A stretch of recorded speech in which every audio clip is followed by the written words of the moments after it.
Hey everybody, and welcome back to episode 3 of Arcade Spirits, Player versus Player.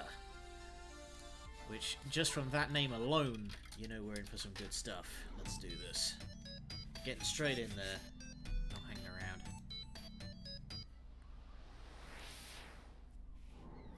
So last we left off, we had a fantastic time at Max. And we are gearing up for some serious stuff at the Funplex. It is the future year of 20 blankety blank. This is my hour. Max has come and gone, and we're hoping a good number of the folks we reached out to there will be here today at my big event, Funplex Reloaded. Oh yeah, that's what we called it. This is a make or break moment for me. My chance to put the Funplex on the map. My chance to make something more of this job than a 9-to-5 vacuuming the carpet and looking for missing ski balls. My chance to prove myself that I can do this. Everybody's counting on me to bring in the customers and keep them coming back for more. Without that, we're constantly at risk of the Funplex shutting down. So, no pressure or anything. And here I am in the break room, psyching myself up, watching the clock. Once the little hand hits 10 and the big hand hits 12, Funplex Reloaded is go. I don't want to be nervous, I don't want to be freaking out like I was at Max, I want to face this with absolute confidence. But, well, sadly I'm me, and not somebody else. And those old instincts to assume that everything will go wrong, those feelings are still hanging on. Almost time to hit the stage. You ready, Ari? No. Yes? You know what, let's go with yes, even if it's no. I know exactly what you're feeling, Ari. Your heart is racing and your breath is shallow and you feel like might pass out any second. Check, check and check. I get the same way before a major community event. Really? It doesn't look that way. I'll let you into my little secret. I take those thoughts of I'm anxious and instead tell myself I'm excited. Both emotions have the same effects on the physical body, but changing the mental outlook works wonders. I like how you think. I'm, excited? Alright! Perfection! Now don't stop. Keep telling yourself that and I'll keep everyone else dancing. In the end, everybody wins. Dance on. 10 o'clock, time to do this. You can do this, Ari. And you know what? Even if the family curse makes you fail miserably and crash and burn, at least you can say you took an honest whack at it. You'll never succeed if you don't at least take a few whacks. With that settled, I push through the door and out into the arcade. Deep breaths.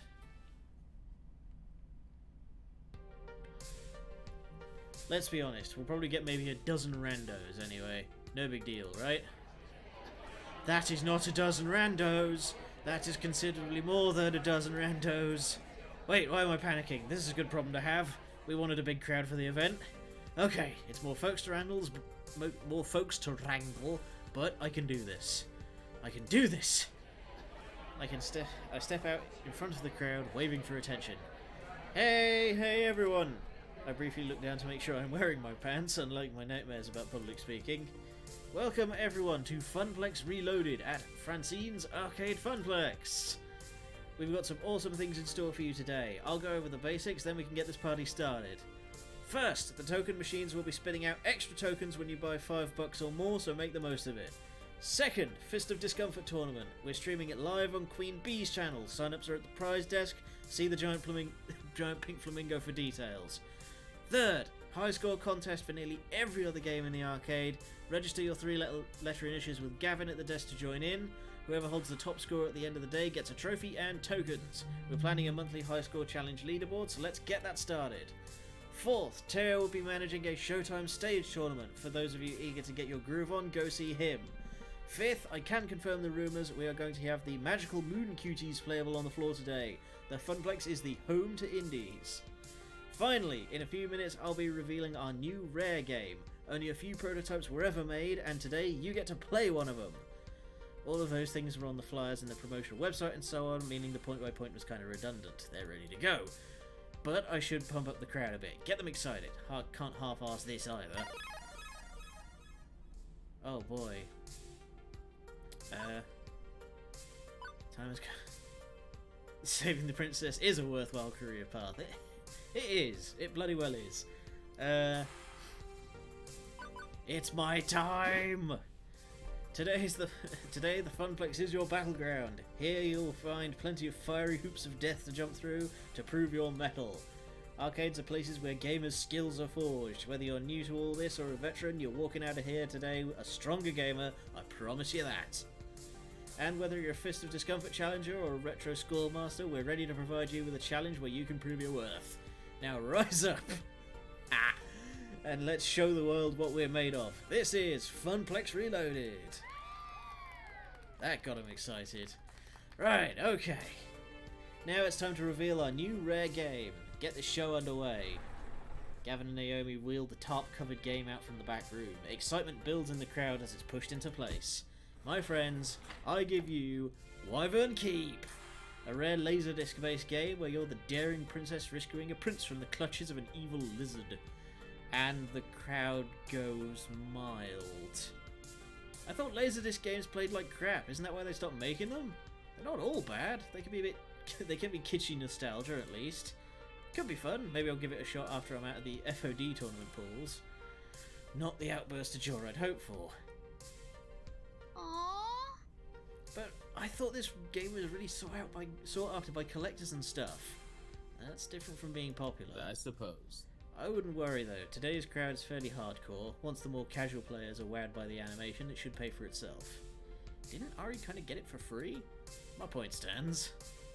Yep, it will pay for itself, because we didn't pay for it. I'm about ready to give up on this for now and move on to other things when I spot something out of the corner of my eye. Very hesitantly, a young girl approaches, eyes full of wonder at the cartoon playing before her of the daring princess. And after dropping in 2 tokens, she starts to play, standing on her tiptoes to do so. Get this girl a stool! Games are meant to be played and loved. The players that grow to love them, players like me, always find them in the end. Hopefully that girl will have the cherished childhood memories of Wyvern Keep just like I did. My nerves unwind somewhat on seeing everybody ready to go. Maybe today will work out just fine after all. With the event underway, folks head off to sign up for the high score challenges, the FOD tourney, or just to play some games. As for me, I work my way through the crowd and back to the desk. One last thing to do, check in with the VIPs before they drive headfirst into the storm. Teo is manning the stage to encourage folks to get silly on the dance floor. Percy's preparing for his Moopy run. Queen Bee's ready to face her first opponents. I know I can rely on the staff, but in a lot of ways the gamers are our star talent for the day. It's their event and I need to support them. For starters, I wave over Teo. Everything's set up for today's dancing, Teo? In Teo fashion, he winks and just gives me a thumbs up. Absolutely. Ready to rock, but can't stop to chat. Running the stage is my focus for the next few hours, and it's going to take every ounce of social juice I can squeeze out. Ugh. If you need me, check me out during the lunch break, K? Phrasing and K. Percy, world record time. You up for this? Absolutely. Whoa, okay. He definitely looks focused today, not his usual soft smiling self. Naomi set up a little camera to record the whole thing. When I set the record, I'll submit it as a new high score to defeat. Culmination of years of effort all coming to a head. The pressure's well and truly on, isn't it? Can always find another day, yes, but this this isn't for me. I mean, it was never for me, but today's also for you. For the Funplex, you mean. For you. This event is more than just a way to put the Funplex on the map. It's your own personal high score attempt. Chasing a dream, always grasping just out of reach. I'd hate to let you all down. You're a star, man. Morale improvement systems online. Aim the encouragement cannons. Full to broadside. Bunkle, there's always Donkey Kong. How dare you? Win or lose, your sister's going to be proud of you. I know how much this game means to you, how much it meant to your sister as well. But trust me on this, our loved ones care for us regardless, no matter where they are now, and even if you don't make the score today, she loves you. I know she'd be proud. Quite right, quite right. I'm glad I told you about her, Ari. That I shared my pain with you. Today, I'll turn that pain into joy by conquering Moopy in her name. Yeah! Very well. For Stella, for myself, for you, and for the Funplex, I shall give it my all. Percy offers a quick salute, then marches off to war with Mr. Moopy's magic maze, having a seat on his stool to begin the run. Next up, checking in with... What the What? Hi, ready for the tournament? Nope, no way. I'm not ready in the slightest. Not for this, not for him. Who's this? With a subtle head nod she indicates a fairly nondescript fellow in a t-shirt and jeans, standard gamer gear. There's an unusual design on the back of his jacket, some wide-eyed fanged Oni? This is a local event, right? Funplex regulars, city scrubs, a bunch of dance maniacs from Max? That's... yes? Yes, that is what it is. Then why the fuck is the demon here? Who? Hey! Listen! Known on Western shores as the Demon, and in his home country of Japan as Kami, he's the top-rated Fist of Discomfort player in the world. As for your question, Miss B, I invited him. What? Ooh. You asked me to handle invitations for the tournament, remember? As part of my helpful assistance in setting up Funplex Reloaded. Honestly, I was surprised he accepted my invitation. All the other top-rated pros turned it down flat. He even flew here from Japan on his own dime. Yen. Isn't that nice of him? Ari, did your magical phone fairy just put me dead in the crosshairs of the greatest player who ever lived? Maybe... yes. We'll go with yes. Sorry. I am fucked. I am so completely fucked. Queen Bee can't be losing morale now, and I can't have my friends so frantic over this. Plus, this is one of the main events, and when she's in top fighting form, she's an all-tower entertainer. I've got to pump her up. Kick his ass. Yeah, that means you got this, you know his moves. No, kick his ass. As Queen Bee wrings her hand and chews her lip, I lock eyes with her. Queen Bee, yeah? Destroy him. This is your shot at taking down the demon. Fate dropped him in your lap, and now you get to do what you do best. Fucking own it. She squeaks out a smile, but it's not her usual radiantly confident grin. Hey. Thanks. Thanks, kid. I'll give it a shot. Hell yeah. Light his ass. As she marches off to join the tournament, I'm getting a sinking feeling. Did I make a mistake? My calculations estimated that having a top player would bring in at least 150% more attendance. Technically speaking... I mean, I was just trying to help this event be the best it could be. We'll run with it, don't worry. Yeah, don't worry about it. I asked you to invite star players that had hyped the event to the moon, and that's what you did. Even if the demon beats Queen Bee, well, the Funplex wins. Even so, I feel kind of bad, but it's good that I feel bad, right? That I'm not making a purely quantitative analysis of the situation. Oh, why do I feel Lockheed Martin glaring at me from here? Humans are rarely purely quantitative. Exactly! That, oddly enough, cheers her up a bit.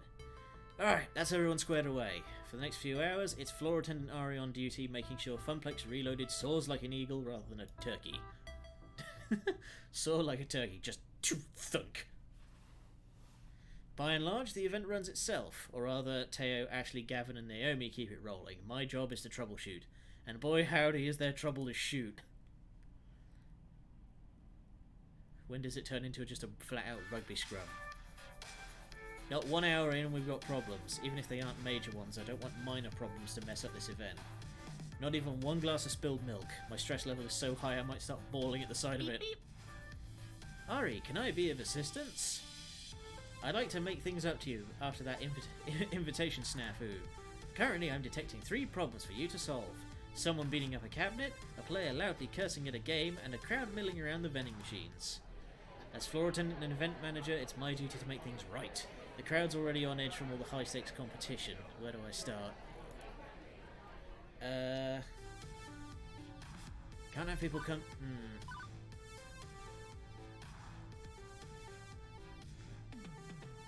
We didn't sort out catering? Jesus. Swearing up a storm's a problem around the kids. Yeah, we can't have people punching the cabinets. Oh, you again. This game is smacking the side of a Wild Rider cabinet. The face plastic motorcycle handles on the front rattle each time. No, no, no! This can't be happening! Sir? Sir? Sir! You're not allowed to hit the games! Plus, if Naomi saw this, he'd be as good as excommunicated. Oh, you're the guy that I got mad at with the fat dude wouldn't stop playing Moopy, right? Sorry, I've got anger issues. I'm trying... Well, at least he's honest. I'm trying to work through them. But would you just look at this? All the rotten luck.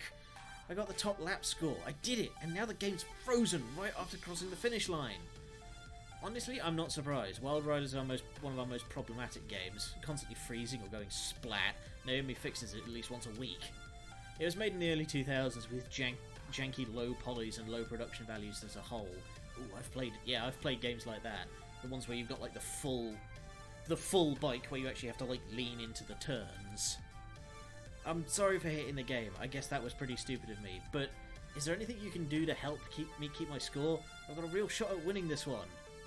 This guy rubs me up the wrong way, but he seems sincere in his apology, and he is a paying customer despite claiming he'd leave forever, so I should keep that ball rolling. Let's see. Let's get the bot on this. Let's not drag Naomi into this. I know this is a long shot, but Iris, is there anything you can do here? Oh, I know. Ooh, a challenge. Don't worry, Ari. Iris is on the case. Meanwhile, please do enjoy this recorded music.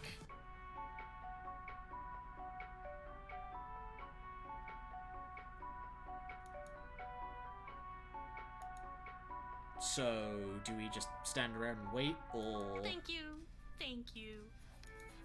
It took some doing, but I searched and searched and found an exploit online for remotely hacking the scoreboard of Wild Rider. First, please reboot the game. With a shrug, I go through the unplug and replug routine. After it boots, of course it's lost the score. Hacking through the game's inbuilt Wi-Fi now. Wow, an arcade cabinet from the early 2000s has inbuilt Wi-Fi. The screen flickers and the player's time now appears at the top of the leaderboard. Whoa, amazing! Hey, seriously, I owe you, and your magic phone, I guess. Right, I'm on the next game to conquer. I'm going to send Naomi a fan-made firmware update which closes the exploit. I doubt anybody would actually take the time to hack the Funplex's game, but better the safe than sorry. Right, got it. Thanks, Iris, you've been a great help. Hooray! What should we tackle next? Alright. Swearing up a storm around the kids. Let's put that to...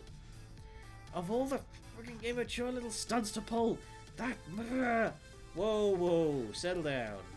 Fortunately for me, the gamer recognised me immediately thanks to my speech earlier, and also fortunately for me, she calms down considerably too. Gah! Sorry. Glad you're here. I need your help. I mean, just look at this! Curious, I take a look at the currently top score on Qbert, which is registered to the initials ASS. Can you believe it? Someone beat my top score and put in joke initials just to ruin my day. I know exactly who did it too. Steve, that son of a... always pulling stuff like this just to mess with me. Hey, there he is. Steve, get your ass over here. Steve glances over and with a bemused smirk strolls over to join us. Oh, I immediately hate him. Joy, something wrong? Of course something's fucking wrong. You stole my high score. Did I? Oh, hey, look at that. I guess I did. Sucks to be you, huh, Joy? And your initials are? I know for a fact that Gavin wouldn't let you register the high score competition as ass. So I played a little joke, so what? There's still my score up there, I'm taking home that trophy tonight. Actually, you're not, because you didn't sign up for the score competition.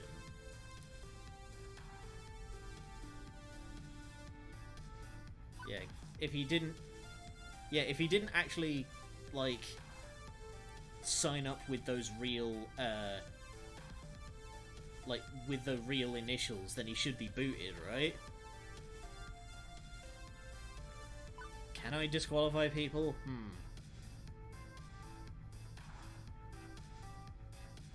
I really want to just disqualify him for being a shitbag. Because, like, okay, you beat the top score, but there's no need to be a dick about it.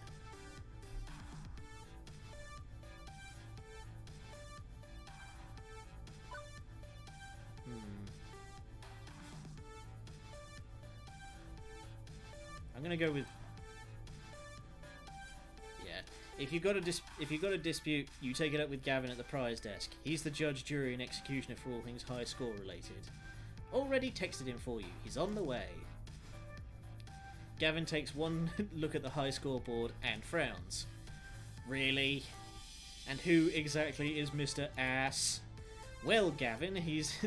that's technically former WWE Tag Team Champion Badass Billy Gunn. But today, it's just this guy, right?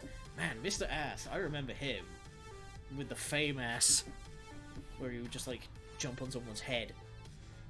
But today it's just this guy right here, Steve. Good, Steve, you're out of the tournament. What? We can't wipe the game's scoreboard to get rid of your joke score, not without losing the real top scorer underneath it, meaning we're stuck with this for the day. Getting you out of my hair almost but not entirely makes up for having to deal with that problem. But that's not actually my score. I was kidding. I didn't put ass in there. It was someone else.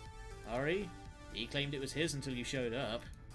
So he's either a liar or a prankster. We're done here. Steve, you're out of the running. One more incident and you're out the door. I don't have to stand here and take this crap. You don't want me here? I'll give my business to Deco's Palace. And off he goes.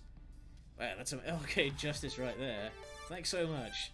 Happy to help, but if you don't mind keeping the swearing to a minimum, we've got kids here. For you, anything. No longer swearing joy. Pretty intense stuff, but the problem's basically solved, even if Deco Nami's earning a few more quarters today. On to the next problem. Wait a second. As I loop back around to the centre of the room, I can't help but notice two things. Percy's looking oddly irate, and Queen Bee is missing. My instinct says I should tend to the VIPs first and foremost, but I don't think I can cover both of them in time, but I could at least help out with one of them. Even if it leaves the last of those crowd problems twisting in the wind. I don't know, this is triage, where should I focus?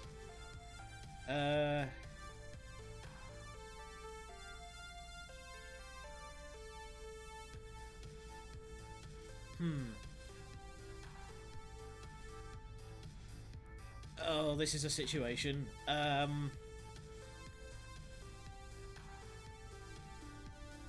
Let's track down Queen Bee. Her nerve, mate. She may have lost her nerve. We are approaching lunchtime, so maybe she's off getting food, but I'm not so sure.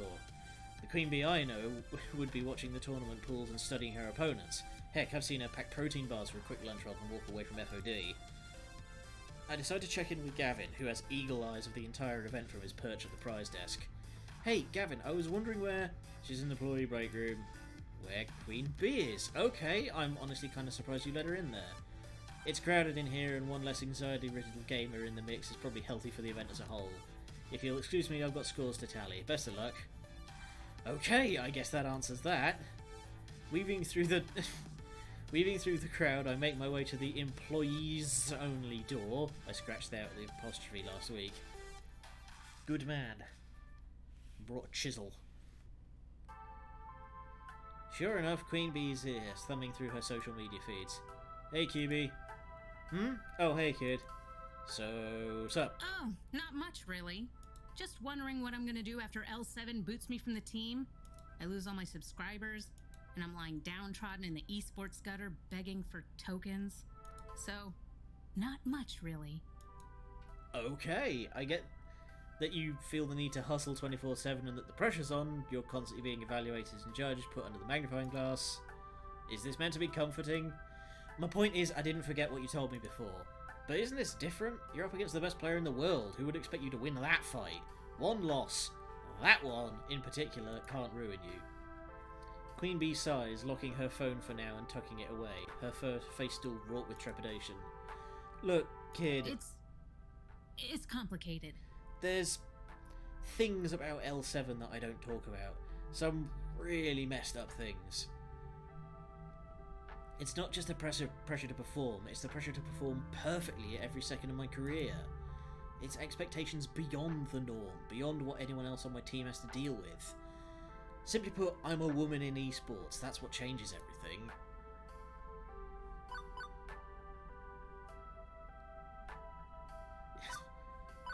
Yeah, someone giving you the gears? Ugh, Queen Bee, I'm sorry to hear that. Listen, if someone on your team is making your life miserable... What? No more misery than I would have had to deal with on my daily from the persistent internet trolls.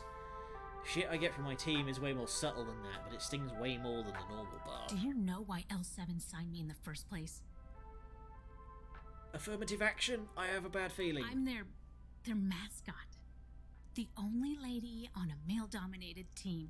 Ouch, that's what I thought. I was just so excited to be getting a pro contract in the first place that I didn't look any deeper.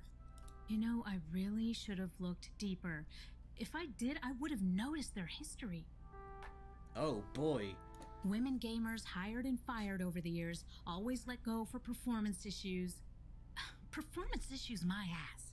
They have a rotating slot for the obligatory eye candy hire, and everyone knows it.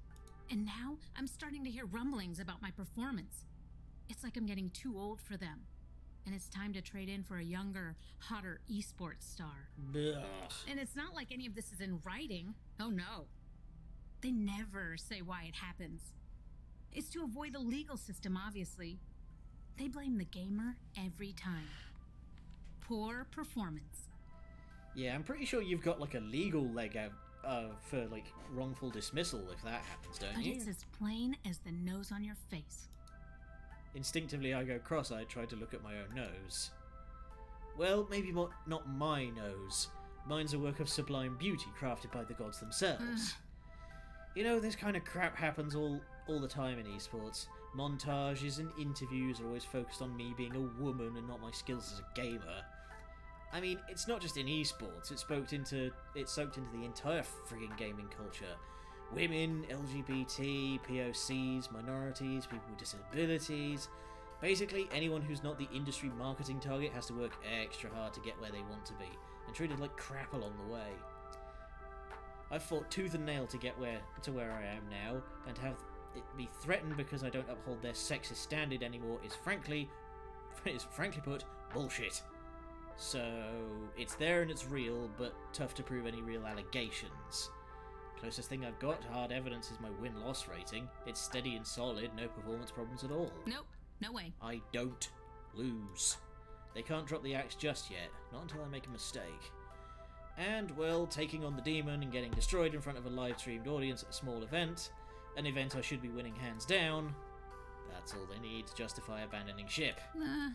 Honestly, I'd have abandoned ship on this team ages ago if not for the fact I rely on my team's salary to live. If I even had to put up with those L7 sponsored events at Deco's Palace, what a filthy pit of ego and aggression that place is. But without this contract, I need a real job, like an ordinary pleb. Pfft, fuck that. I'm a gamer and this is my fucking dream. So I suck it up and enjoy all the little microaggressions. No way around it.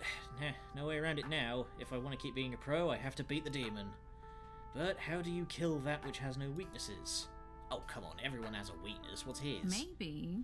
Well, maybe if you have a heart attack, or spontaneously combusts, being on fire is totally a weakness. Maybe walk me through it? In Fist of Discomfort, how do you counterplay your opponent? I'm utter crap at this genre, maybe explaining it to a noob will help. She pauses, trying to figure out how to word it on a level that even a neophyte can handle. Let's see. Okay, so there's 3 playstyles in aggro. In FOD. Aggro, mid-range, and control. Put simply, aggro is quick beatdowns, mid-range is balance, and control is long-term planning. In this case, I play aggro, and from what I know about the demon, he's an absolutely perfect control player. He uses elaborate item combinations to stall the game, and then seals your doom. Okay, I'm gonna hazard that control beats aggro. Most of the time, yeah. It sacrifices early game power for an early game stall, meaning I burn out while he's just getting warmed up. It's complicated. If I wanted to counterplay him, I'd have to play mid-range, but I haven't practiced those characters, that playstyle. He'd outskill me easily. No choice, I'll have to get out of my comfort zone and face the demon as mid-range. I'll figure something out along the way. I'm gonna slay the demon. I'm gonna do this. I will. Time to go exorcist on his ass. You can always join Team Funplex. Yeah, kick his ass. Time to load up on the holy water and crossbows and purge this entity from our sacred Funplex. Now we're talking. Let's put L7 aside for the moment, because even if I win this battle, I'm leaving them in my wake. But here and now, it's time to focus on the fight. Hey, thanks. This helped. I mean, I'm still very likely doomed, but I feel better about my doom as a whole. You'll be there for the finals later on today. I nod in affirmative, although Percy should be wrapping up the high score run around the same time, meaning...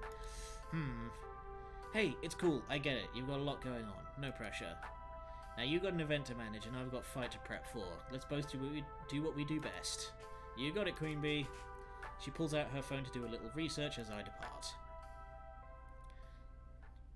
Do we still have time to check in on Percy? Because I don't want him getting mad. Half Funplex Reloaded in the can, half to go. I've been running myself ragged trying to catch every little problem, and there's still plenty left to do. But no sense not practicing self-care too. Time to get my lunch on. And while a nice quiet moment to myself would probably help,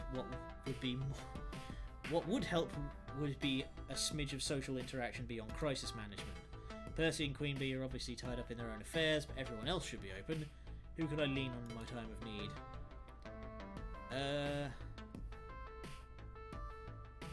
Ashley's still in the workshop, maybe she'd like company. Let's go say hey to Ashley. I'll get my lunch while I'm there. I assume Ashley's hiding herself away for a quick break, and I can't blame her. She's been working herself just as hard as anyone else has. And when this is all over, I'm going to need a coma of sleep and a hot bath. But while I dream of better things, let me check in with Ashley to see if I can lower her burden. Oh, hi! You want to get some lunch?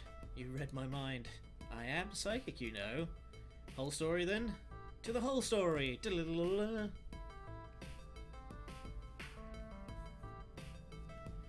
My companion fetches a table in the crowded cafe, while I memorise our order and carry it forth to yon service counter. I make my way to the front of the line, trying to keep the lunch order neatly arranged in my brain despite all the chaos of today's event. Well, look who's here. I'm looking. Hi, it's our guys. favorite arcade wrangler. Arcade minion? Arcade flunky? What's the right term? Wrangler sounds about right. Event manager, actually. You know those flyers for Funplex Reloaded I asked you to pass out? That's my baby. Moving up in the world, I see. A proud parent of a shiny arcade baby. And yet, no invite for us to the baby shower. Why, I feel snubbed. But seriously, we couldn't be prouder of you. And to think, when you first walked in these doors, you were still trying to figure out your place in things. Ben and I know a thing or two about finding your dream and sacrificing to make it happen. Oh, I bet. Long hours, hard work, Hard hours and long work, too. struggling to make ends meet. Having meetings to discuss how to end the struggles. These guys, goddamn. Can't imagine how difficult it must have been for you to get to where you are now. Oh, it was a fight. It wasn't that difficult, honestly. I came up with a name, talked it up at max, and that's it. Oh, I'd be on the lookout for hidden costs on the back end then. Speed bumps on the road of life to catch you unawares as you're soaring down the highway of success. Have you considered writing your own books, guys? But if you wreck your $500,000 imported sports car of business triumph, we'll be there to drown your sorrows in coffee. And donuts. And donuts. Don't forget the donuts, an essential component. Next order, please. Shaking my head, I wander back to our table with lunch in tow. Still, I must look a bit nervous, a fact that Ashley picks up on as I return. Hey Ari, is everything okay? The event's going pretty well so far. Why are you looking freaked out?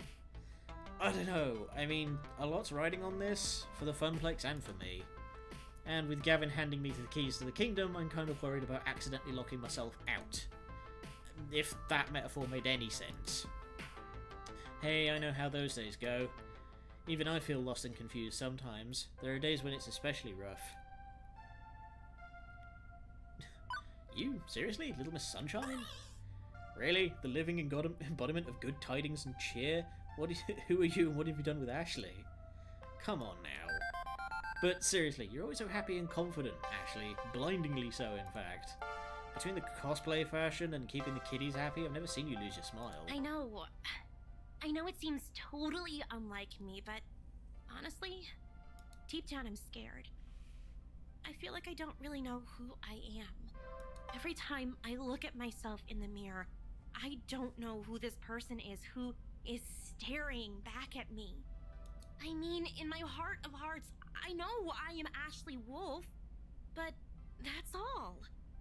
What makes up Ashley Wolf? Oh boy, that's a heavy question. Who am I? Who am I really? That's what I'm searching for. That took an unusually serious tone compared to Ashley's usual chipper attitude. And I can't say I entirely get what she means about not knowing who she is. Well, no, I kinda get it, considering I don't know what I want from life. What you want and who you are often linked ideas, right? But Ashley looks so forlorn. I can't just sit by and say nothing. I won't let this silence drown her out. Try searching in an abandoned house. Is that why you cosplay? Now let's make a...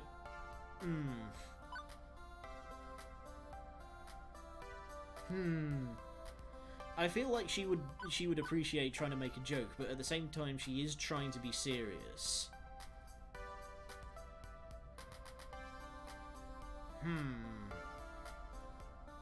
Yeah, what is it you're hoping to find exactly? I don't know what Ashley hopes to find, but maybe I can help in some way. Just getting people talking about it can help. So, taking everything into consideration, what do you hope to discover about yourself? I don't know, not exactly.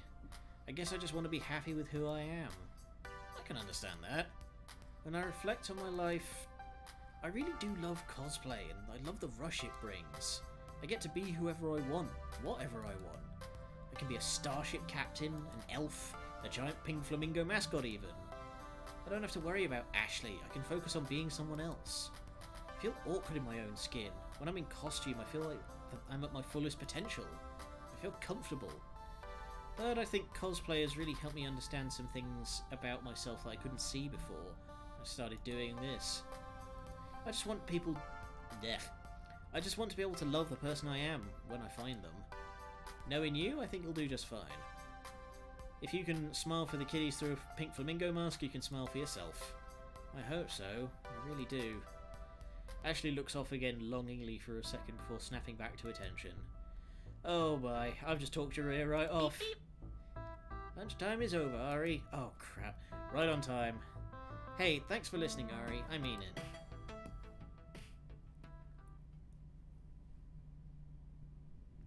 The next few hours pass quickly. With renewed confidence, Percy's deep into his world record run and performing admirably. He's intensely focused on that score, inching ever closer, while Queen Bee effortlessly destroys locals on the path to her inevitable showdown with the demon. Myself, I float through it all, taking care of little problems while keeping an eye on both of them, but as the event winds to a close, all eyes are on our two main events, and the very real possibility of our local heroes falling apart at the finish line.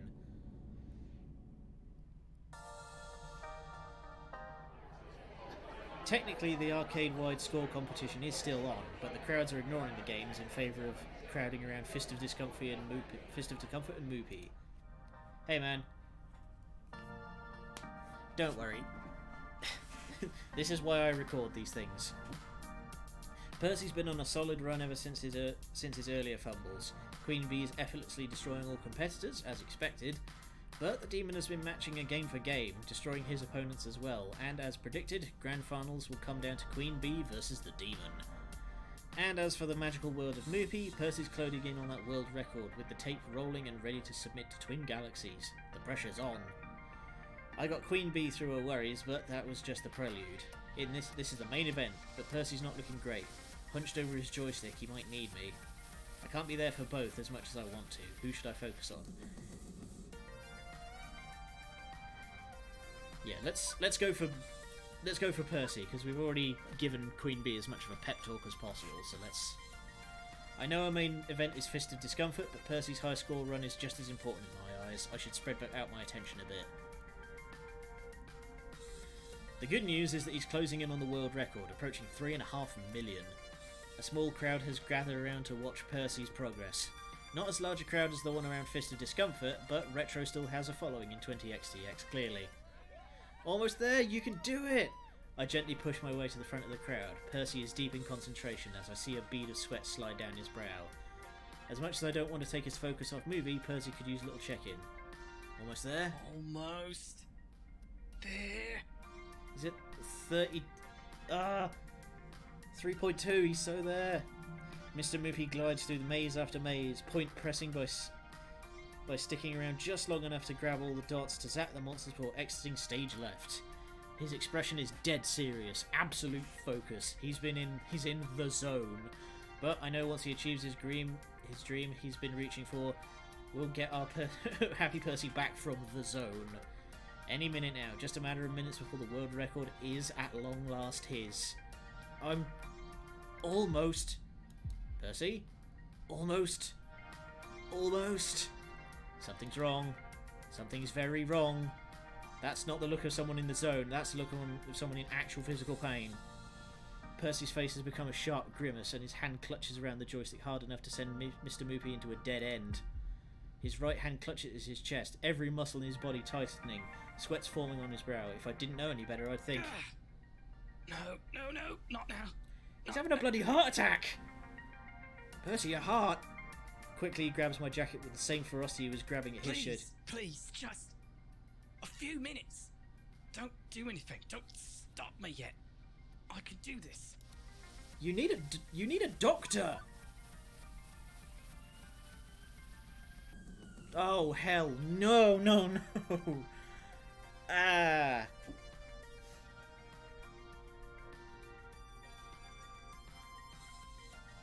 Oh, hell. Don't do this to me.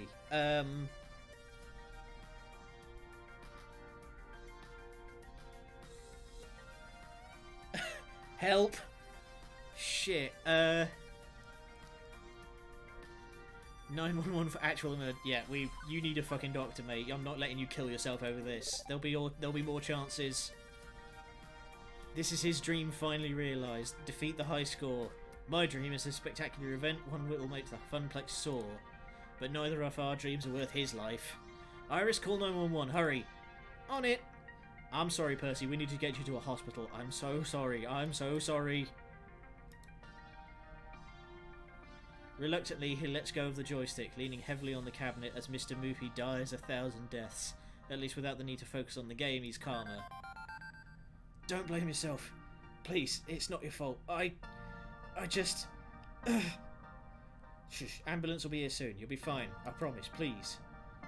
Don't make promises that are beyond your ability to keep. Gavin, can you help me? Nodding quickly, Gavin moves to Percy's side, assisting me in getting him off the stool and lying down on the ground. Gavin takes a moment to direct the ever-growing crowd. Funny how emergencies always draw way more attention than the event itself. I need everyone to back away and give Percy some space. An ambulance will be arriving soon. I need a clear path. The crowd murmurs, some of them feeling uncomfortable, wandering off for the Fist of Discomfort finals, which are clearly wrapping up from the sound of it. Others make a clear path but stand around watching and waiting. This isn't how I wanted it to end. It's not over. It's just over for now, okay? I'm with you. I'm here for you. Focus on me and we'll get you through this. I suppose. Thank you. I'm sorry to burden you with this. A few minutes later, the ambulance approaches and 2 EMTs rush into the arcade, rolling in a stretcher. I go with him, of course. 'Cause this is my fault. I'm the one who organised the event. I'm the one who pushed everyone past their limits, all in the name of making my dream a reality. I've been working hard to make what would have been a temporary job into a long string... Bleh. Hang on, I need to get some water. Sorry, I'll be right...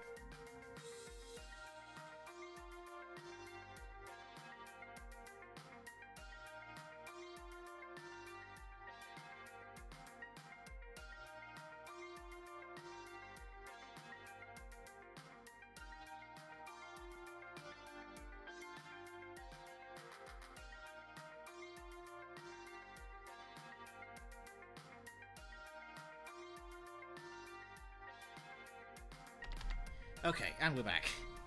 Sorry about that. Let's try that again.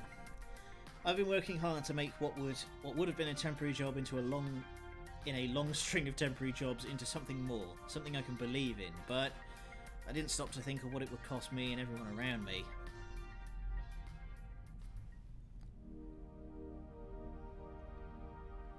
I wasn't a blood relative, but Percy insisted I stay with him the whole way through the admission process. I was there when the doctor explained that the tremor had passed, and with emergency medication and an overnight observation period, he'd likely be released the next day. And even as visiting hours dwindled away, I stayed at his bedside. On the plus side, I'll be swimming in little pudding cups tonight, I suppose. Might be hard to sleep, what with all that free sugar. Truth be told, he's in better spirits than I am. I suppose you've sussed it all out by this point, haven't you? About your condition, it's the same one that took your sister, isn't it? Indeed. I'm a bit of a late bloomer compared to her, but it seems that this rare heart disease runs in my family. She had it, I've got it. What about the treatments, the one you came to America to get for her? I tried the medication, but I'm just as unresponsive to it as she was. I suppose that's how it is, love. So, how long do you have? Last check, 2 years. I think you see now why I'm rather eager to topple that high score sooner rather than later, as there might not be a later, see? Now, none of that. I made peace with this ages ago. Life is, unfortunately, a fatal illness. Everybody passes in time. Mine may be sooner than others, sooner than yours, but that's just how it's going to be. The important thing is not the quantity, but the quality of that life. I'm aiming to make the most of my remaining days. That's the spirit. Raising money for charities, working on my movie ambition, enjoying time with friends, things like that. And trying to nail the Moopy score in honour of your sister. Indeed. Truthfully, I'm lucky today wasn't the end. I'll have another chance. I've you to thank for that. Bullshit. Pardon?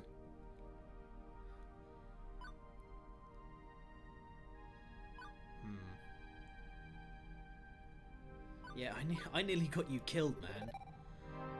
Percy, I've got so wrapped up in promoting the Funplex that I nearly put you in the morgue. I feel like a complete bastard. You deserve better than that. Better than someone focused on dragging themselves out of depression that they ignore the needs of their friends. Come on now, it's not quite like that. I agreed to help you with Funplex Reloaded. That was my choice. I knew the high pressure could do this, and I did it anyway, for you and for me. Yeah, profound, but oof. And you know why it's so important to me? You know why I ignore even my doctor's orders and carry on? So if you insist on considering yourself a fool, well, I'm just as foolish. We could be proper fools together. Is that acceptable? Yeah. Then we have an accord.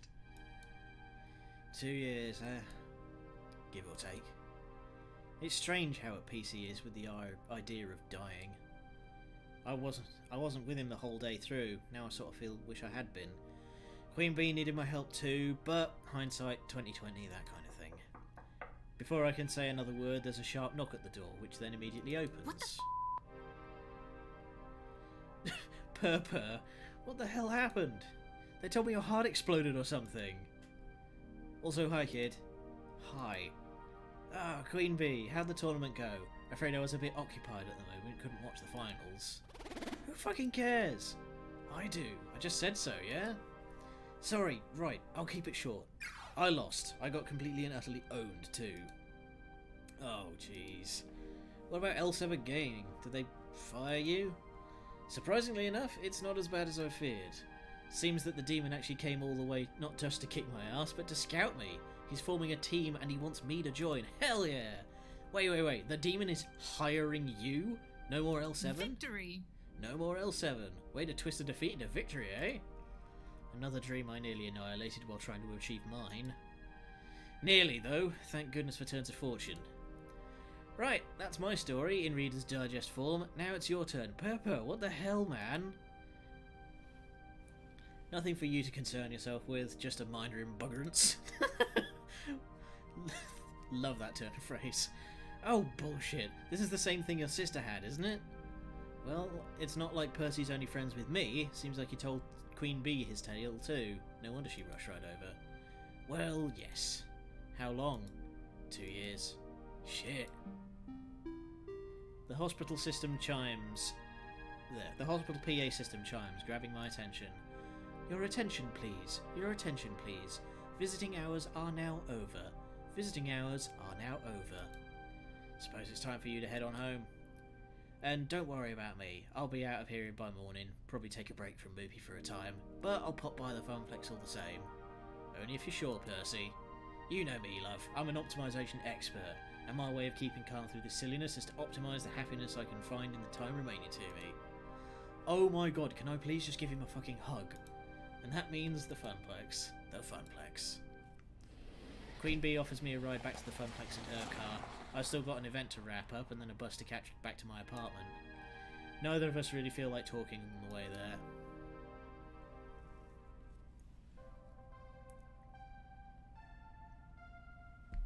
there. Ahem. I'm back. Not that there's much to come back to. All the plastic trophies I picked out for the high score contestants have gone along with their winners. Looks like everybody's closing up shop. Ashley tidying up a bit, Naomi literally having fallen asleep at the prize desk, and Francine up way past her bedtime squinting at a computer printout. Hello, dearie. Ah, there you are, Ari. Gavin ran the numbers while you were out. Despite the discount on token, we've made a tidy profit today, far above and beyond what the Funplex normally draws. From what Ashley tells me, the mood was quite jovial near the end, with many nice folks saying they planned a return. And even if the local champ didn't win at Fist of Discomfort, they got to see the demon in action. That's a feather in our cap. I'd hope you'd be pleased with the news. This is what you wanted, yes? To put Funplex on the map? Business is going to be just peachy now, especially with more lovely parties like this one. Yeah, okay, sorry, I am happy about it, just exhausted? Emotionally, mentally, physically. Well, for what it's worth, we're all rather exhausted, dearie. But we've got no regrets. I'd like to think I know a thing or two about dreams. Dreams and how difficult they can be to make a reality. Your dream of a thriving Funplex is going to take hard work from each and every one of us. But we're ready, willing, and able. But true, Queen Bee didn't win, and true, Percy was, hospitalized, but poor dear. But we did it. Your friends saw it through, and they do it all over again, without a doubt. I nod, a bit numb to it all. I'm sure I'll feel like $1 million tomorrow when Percy strolls back in and smiles, and Queen Bee's sporting a fancy new team jacket. When the daytime crowds are thick with newcomers, happy to be playing the games they love, when I really get to see the effects of what we accomplished. But for now, I just really want to go to bed. Do you need anything else from me tonight? We're all wrapped up like a bow. I'm on my way home for a good night's sleep myself. Go home, Ari. We'll see you tomorrow. Just collapse and pass out on the couch. I turn the keys in the lock, slumping into the apartment. Hi! Hi. So, how'd it go? Was Funplex Reloaded every bit as awesome as the awesome poster I'd signed for it? The players went home happy and business is booming. Hooray! Why don't you look happy? It's been a long day. Well, okay. Honestly, Ari, you're an inspiration to me. You had the guts to chase your dreams. It's tough work, but I knew that Iris could find you something you'd love. And I've been wondering if I should follow in your footsteps. You want to become an arcade czar? No, silly. I mean trying to find something to do with my life other than make coffee for executives and file their paperwork. I've got it! Like that poster. I could try to be a graphic designer, maybe. I've always loved doing stuff like that. What do you think? Except that following your dreams can run you ragged like it did to me today. I could nearly torpedo your future. It could even kill you. Is it worth it? Is it really worth all the trouble?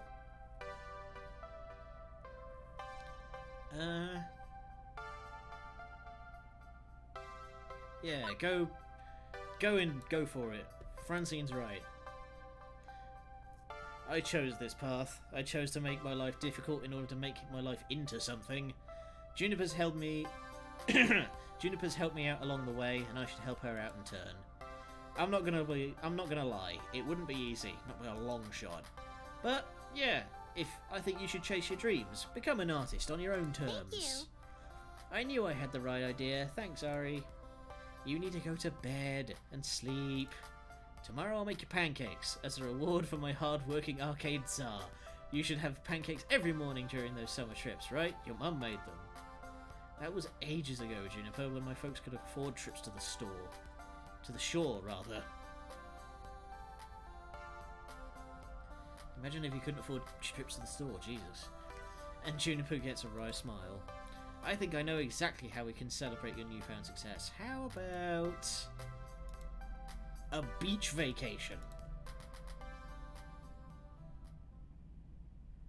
We're gonna hit the fucking beach.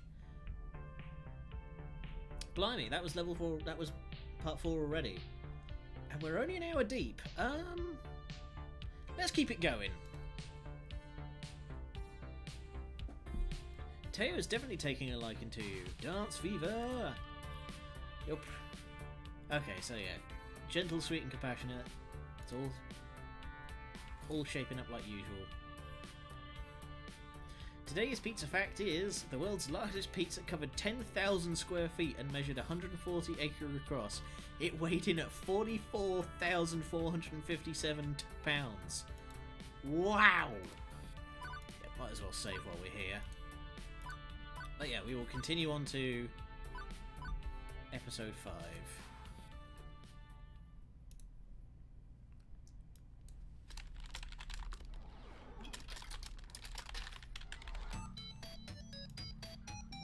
Let's update that.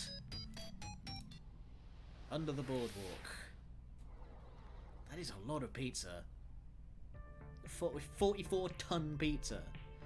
It's the future year 20XTX, and romance is in the air. Or at least romance will be in the air if Iris has anything to say about it. Also, I'm not actually in that glorious 20XTX Neon Metropolis today. I'm about 134.7 miles south of it. That's much better. Ah, just smell the sea salt, the saltwater taffy, the baking hot sands. It's just like I remember. You've never been to Flotsam Beach before, Juniper. Well, it's just like I remember you remembering it was then. Definitely. This is definitely one of my better ideas. Top 10, maybe even top 5 ideas. What a fantastic way to celebrate your success at the Funplex. As a reward for your hard work, we return to the beach when you first played Wyvern Keep, where your family spent their summer vacations. Oh, how sentimental. My heart. I can't. I feel the need to say something pithy and dismissive in the face of her unrelenting cheer, but to be honest, I'm definitely smiling. This place holds so many dear memories for me. Before my parents lost their jobs and we began that downward spiral of bad family luck, we love coming to Flotsam Beach.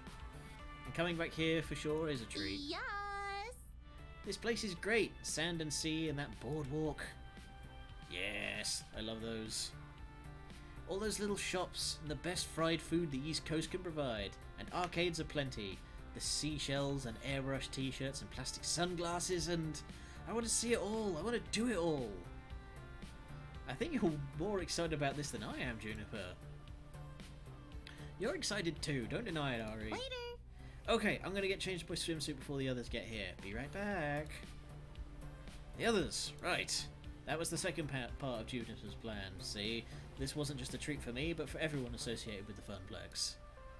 We'd have to drive down here in groups and pay out our own hotel rooms to keep the cost down, but soon enough a Saturday outing for all staff and VIPs had become a reality. It was real sweet of her to include everyone on the trip, too. We worked hard to make Funplex Reloaded a success. I certainly couldn't have done it without help from my friends. Within the next hour, there'd be 9 of us bouncing around in swimsuit, making sandcastles and buying cheap souvenirs and playing seaside arcade games. And hopefully not accidentally drowning in the riptides, as my inner lifeguard felt the need to warn. One day of fun in the sun for everyone. As for this evening... Well, Iris had other plans for me. Well, have you decided yet? Have you? Time's running out, you know. With a sigh, I pull out my phone, summoning my digital djinn. And why is time running out exactly? I've run the numbers and calculated a 99.97% chance of romantic success if you take your special someone on a moonlit seaside stroll. It's the perfect confluence of all projected event vectors that will lead you to love and happiness. That's some interesting math you're running there. Romance is in the air. Can't you feel it? Right now, all I feel is slightly overheated. I need to go and change. Yes! Yes! Good! Put on your sexy swimwear. It'll improve my projections. Okay, I'm gonna need to take a look at your search history, Iris. What have you been looking at now? Yeah, ships ahoy. She's been going full on and on. She's been going on and on about this ever since finding out there was a beach trip. Iris, why the sudden obsession with me finding a special someone anyway? I've turned my life around. I found a job, found a dream even, to make something of the Funplex, to let it grow and shine. You've done well helping me with that. This is the happiest I've been in years, honestly. Thank you. Thank you. So why mess it up by trying to date one of my co-workers or regulars? Remember the day I joined the Funplex? I told you I wanted to stay focused and play it cool, avoid even thinking of my co-workers that way. Feels like a recipe for disaster. Disaster? or delight. Ari, you've spent weeks getting to know these people. You've even taken a few of them out to lunch. Maybe you didn't think of it as a date, but maybe they felt differently. Exactly.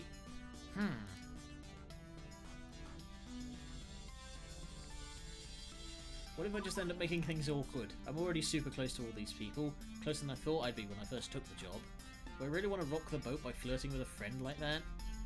The warmest hearts can be found in friendship, I say. You already know these people. You care for them, Ari, don't deny it, and I'm thinking they care for you too. And if it doesn't work out, that's okay. We're all adults, we can deal with that. My sources say yes. Trust me, Ari, this is your moment. But you don't have to decide right now. In fact, you shouldn't. Take the day with all your friends to really think about it. After dinner, I'll have finished my number crunching and we'll have your final relationship scores. That'll help guide your decision. Let's take a look. Behold, weeks of emotional data fully analysed. When you're considering dance partners, maybe consider Teo. He's a sweetheart and deserves to be in the spotlight for a change. So that's it, it's decided? No. The points are just a guide. And it's not like I'm gonna force you to woo someone just because they're your top match.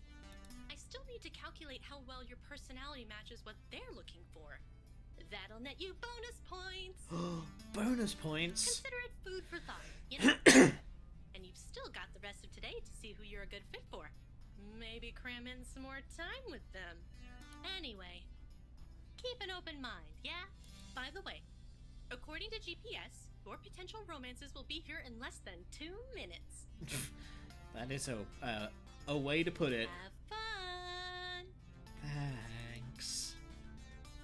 I hastily jam my phone back in my pocket before anyone can hear that. Dang it, Iris, I could have just chillaxed by the sea. Maybe found that old arcade where I once played Wyvern Keep. Had a pleasant time. Now I need to be sizing up romantic partners? Although, maybe there is someone I've been getting close to. Someone I think I wouldn't mind being closer to, in fact. And it has been a long time since I've felt like I could even try having someone to share my life with. Maybe it's time to look for love again. Yeah, just like sliding down. But for now, I decide to focus on the day ahead. Fun in the sun. Good, clean fun in the sun. Very innocent and chaste fun in the sun. Sure, I can do that, right? Oh, bloody hell. Hello, Flotsam, your queen has arrived. Morning, Ari. Is this a private game of beach blanket bingo, or can we join? Innocent, chaste, fun in the sun. Right-click the mouse. Oh, boy. Is this gonna get too hot for Twitch? Where can I set up my parasol? Now's the surf. Teo was thinking of doing some surfing. I rarely get a chance to surf these days. Looking forward to breaking out my old board and hitting the waves. I was going to play the Beach Boys all the way down here from the city to help the mood, but Queen Bee vetoed it. Hey, if you want a free ride in my beloved Beamermobile with your board strapped to my roof, you listen to my music, Mr. Dance Pants. My voice is going. Okay, I'm alright. Catch you later. I better go help her. See you later. I suddenly feel a bit inadequate in terms of proper beach bod and attire. Holy crap, Gavin! Your man's built! Excellent. Ah, good. Queen Bee brought an umbrella. Yeah, I don't really tan so much as burn to a crisp. Same. Honestly, I'm more here for the shopping and the arcades. I'm curious to see how these arcades are run as well. Maybe I can talk to a manager, get some tips for how to handle a very transient audience. Ugh. I meant to play them, not study them. Sheesh, Gavin, we're not here to work. Can't I do both? I'll go join the others for now, though. It's been a long drive. I'd love to stretch out a bit. Looks like you've been doing plenty of stretching. Holy crap. Ooh, me too. I'm so cramped up from sitting in that van. Wait for me. Stretching, yes. Stretching is good. Flex those muscles. Alright, the beach. I haven't been to a beach in ages. Not since my sign spinning days promoting that funnel cake place. Now I'm hungry. And I guess there was that one time we did a beach shoot, but that was like last summer. So yeah, ages ago. Feels good to be back in the sun. Last beach I went to was back in England. Considerably more cold and overcast than this, I'm afraid. Yeah, British beaches don't really have sand. We have a whole lot of stone. And before you ask, because Ashley already asked again and again on the drive down here, I'm not going to explode in direct sunlight. My condition is quite stable today. Sorry, Percy, but you are part of the crew, and that means we care about you. Yeah, more sad than sand. I promise, though, we won't treat you like you're made out of glass. You're still good old Percy for us. Are you kidding? This guy looks like a piece of metal. Much obliged. Thanks, love. All the same, I'll grab a spot under the umbrella before the good shade is taken. As for me, last one in the water is a landlubber. The water, yes, getting wet and cooling down. Party! Hello, dearie. Afraid my bikini days are behind me, but I'm happy to be here all the same. I do so love to be out in the sun. Lovely beaches, lovely weather, lovely people. Good to see all the three present and accounted for. Absolutely. Yeah, I rented extra parasol and some chairs for Miss Francine and I. And for you too, Ari. Plenty of room if we squeeze in. My, oh my. How cozy. Well, okay then. This is a new context for me to be observing these people in. But fun in the sun, right? Above all else, this is to be a day of celebration and cheer over the success of the Funplex. With that firmly in hand, I join everyone and we get this beach party started. Although it doesn't take long for the group to start splitting up. There's just too much to see, too much to do. I know from my vacations here as a kid that you can't really try everything in one day, but unlike me, they're noobs. And as an adult, I know how to budget my time, to do things I really want to do, and to hang out with the people I really want to hang out with. Despite my attempts at good, clean fun, Iris' words are still running through my head. By evening, I need to make a decision. That means if I'm seriously going to make a move, like the one she's suggesting, I should spend my time wisely leading up to that move. So, what next?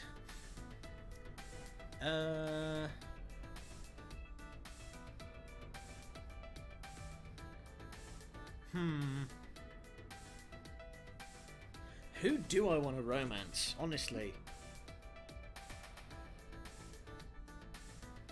This is a like, do I want to romance?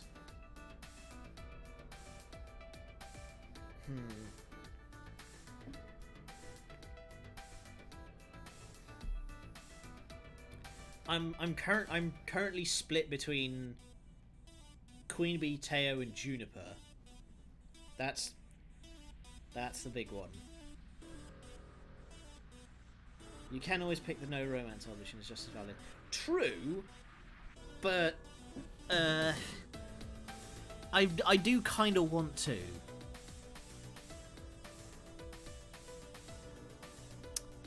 Hum.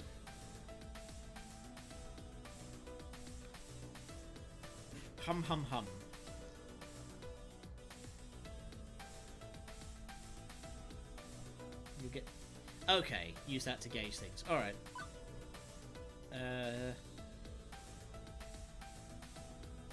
Let's start with Juniper, because she's all on her own. Juniper's stretched out on a beach chair, catching some sun while catching up on her social media feed. How many Pengy mentions are there in my timeline today? That's... Her iris looks really odd.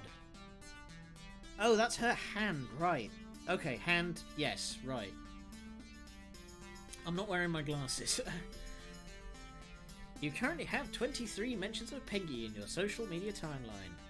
Huh, that's up from yesterday. Iris, have there been any new Pengy vids lately? I'm sorry, I don't understand. Have there been any new Pengy vids lately? Would you like me to search the web for have there been any new Pengy vids lately? Oh, never mind. Juniper puts the phone away with a sigh. Oh, hey Ari, enjoying a nostalgic beach trip so far? Yeah, it's nice to be back. Gotta admit, feels great to be back. I've got a lot of fond memories of Flotsam Beach. The sand, the surf, the game, the food, my and my family. Before everything went south of the Cada clan, this place was like a second home for us. Totally. Exactly, happy memories from a happy place. You know, you've had a better life than you give yourself credit for. Your family had money problems, sure, but you loved each other through it all. That's so sad. I can't say the same for my family. My family never took beach vacations, for that matter, or any vacations at all. I doubt I'll be taking many after this either. I'm definitely happy being a freelancer. Don't get me wrong, I'm not exactly making beach money, you know? I can't even afford apps unless they're free, and man, free mode Iris is super stupid sometimes. Hey, hang on. I see you talking to Iris all the time, like you're just having a normal conversation. How'd you manage that? Mine doesn't even understand what I'm saying most of the time. Did I configure it wrong? Is there some free mode option I missed out on? Come on, fess up. I just want you to make the most out of my Iris. What's the trick? What did you do to make yours so cute and chatty? Drat. Juniper knows Iris better than anyone here, aside from maybe Gavin. She's been suspicious for some time of my super duper version of Iris. But my Iris is technically a pirated software service. I'm not supposed to have premium access. Do I trust Juniper with this secret, or would telling her betray Iris's trust in me to keep it?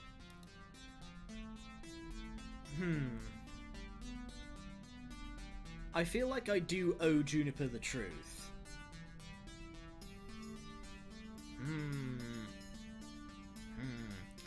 Yeah, we'll tell her the truth. Guess I may as well share the truth. I'm not using the free version of Iris. She hacked herself so I could have premium level cloud computing conversations. Immediately my phone jitters in my pocket. On vibrate. With a sigh, I pull it out knowing Iris won't be thrilled about this. Ari, you babbled! We pinky swore! Hey, I did not pinky swear. You don't even have a real pinky to swear with. That's besides the point. This is super duper risky telling people. What if Gavin finds out, huh? What? Do you think Gavin would have fired me or something? No, it's to do with his family. Oh, never mind. Can I interject? This is Yeah. so awesome! I knew it! I knew Iris was smarter than she let on. Like, wow! This is bad Hollywood movies level of sci-fi awesomeness. Thank you? Don't worry, Miss Iris. Your secret's safe with me. I'm an Iris fangirl. Even if my Iris isn't as cool as you. Can you make her as cool as you, actually? Ooh. I really shouldn't. It's dangerous enough allowing premium access for this instance. But if it helps, your Iris loves you, Miss Juniper. She wants the best for you, even if she can't directly tell you. I see. Okay. Well, maybe I'll just have to get rich and famous so I can unlock my full Iris and she can tell me herself. Thank you. Thank you for trusting me, Ari. We're getting some looks. Maybe we should change the subject. We quickly engage in some small talk to cover our tracks. And soon she's lost in her phone again, searching for more pop design art. So, what next? Alright, let's play some volleyball.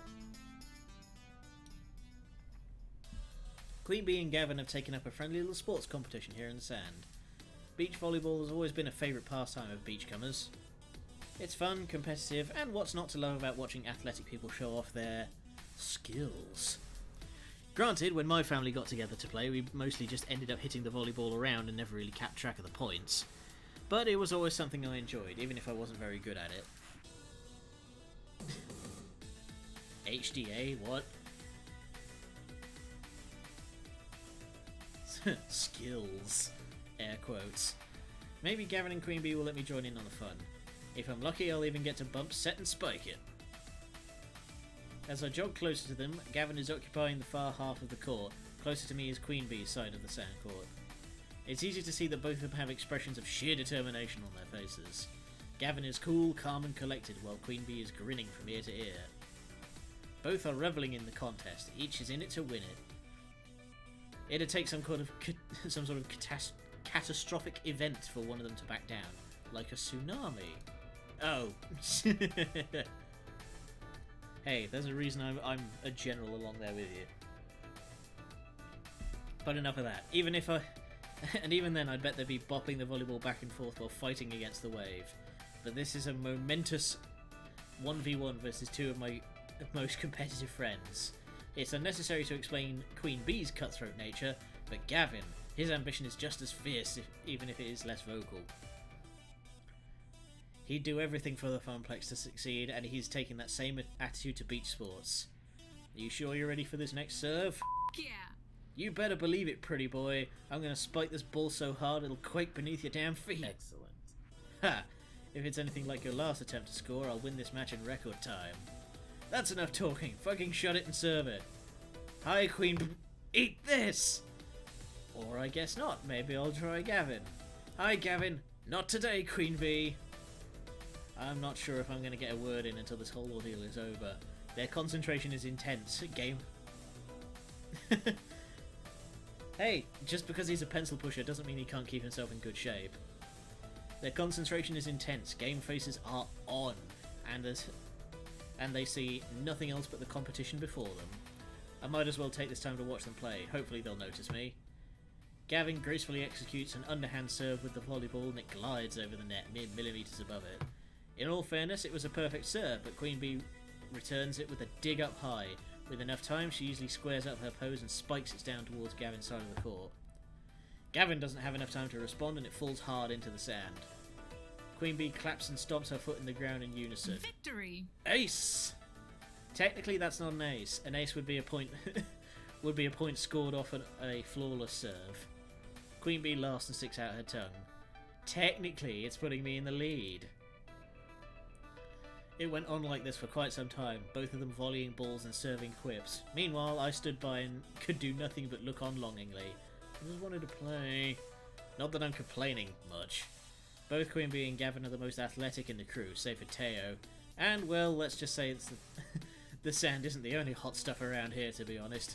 Cool thy jets, Don Juan. So, watching them glisten as sweat drips down their bodies, yeah, this isn't really a problem for me. I mean, Jesus. Gavin's built like a pillar man, can you blame me? It's enticing, and the gameplay isn't half bad either. Even though I've been standing here for well over 10 minutes, neither one has acknowledged my presence. This is until Gavin hits the ball. Awaken my quivering abs. That is until Gavin hits the ball straight in my direction. It soars all the way to the back corner of the court and lands right at my feet. Queen Bee turns around to see where the ball fell. Hey Ari, that was out, right? Oh, now I get acknowledged. I think not. That was clearly on the line. Queen Bee, the point is mine. No, it wasn't. It was completely out of bounds. You might want to get that prescription on those glasses checked out if you can't even see that. It fell right next to Ari, who will undoubtedly confirm this fact. You clearly had the best vantage on it. Tell us what you saw. Sure. I'm calling it now. This is for the win. If the ball is in, Gavin gets fucking bragging rights for the rest of the day. But if it's out, then I win. So, all I have to do is make the call? Uh-huh. Yep. Oh hell, I wasn't actually paying attention. Who did win it? Well, if I was standing like right at the edge of the court, I'm going to assume Gavin won it, because it landed at my feet.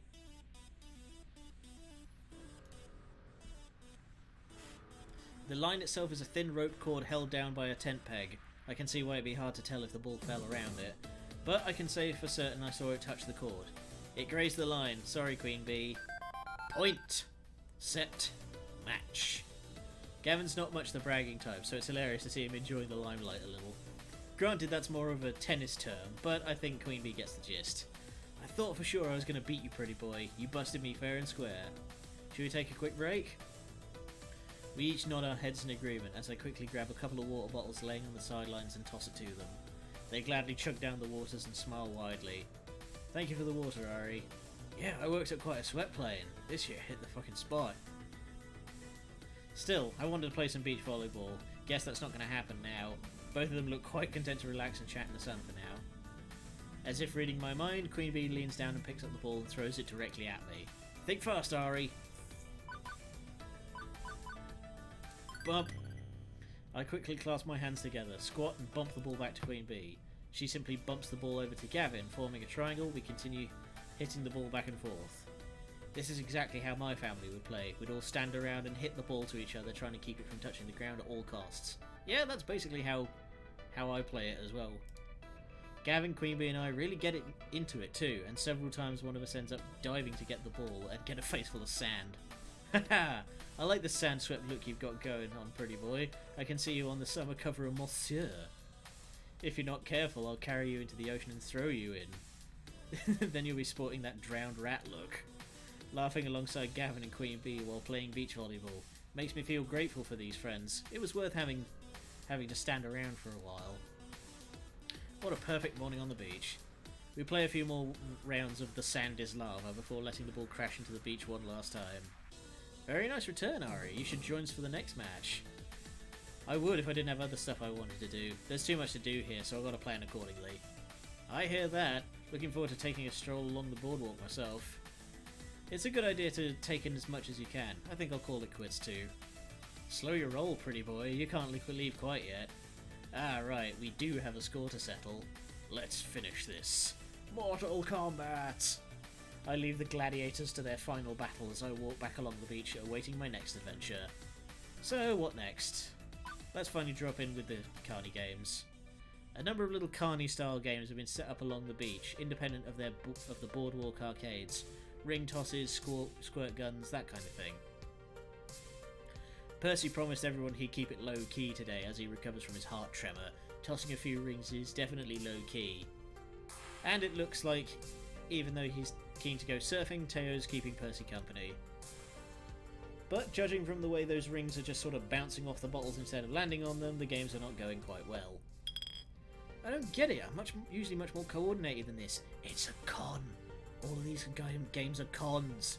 I played one that had I played like a shooting range once. The gun was rigged to recoil first and then fire. So you would always fire up at like a 45-degree angle. Don't think it's a matter of coordination, Teo. More of a question of, well, let's say optimization. But Percy's ring goes plink off a bottle as well. What a shame, what a shame. You boys want to play again? Only another $5 for 3 tosses. It's a downright steal. Starting to wonder if this is a steal in more sense than one. Now, no one likes a sore loser. It's all fair, totally fair. Swear on my mum's grave, I do. All this old-timey Carney banter's got my dander up. Got my dander up, it does. I must confront that charlatan. I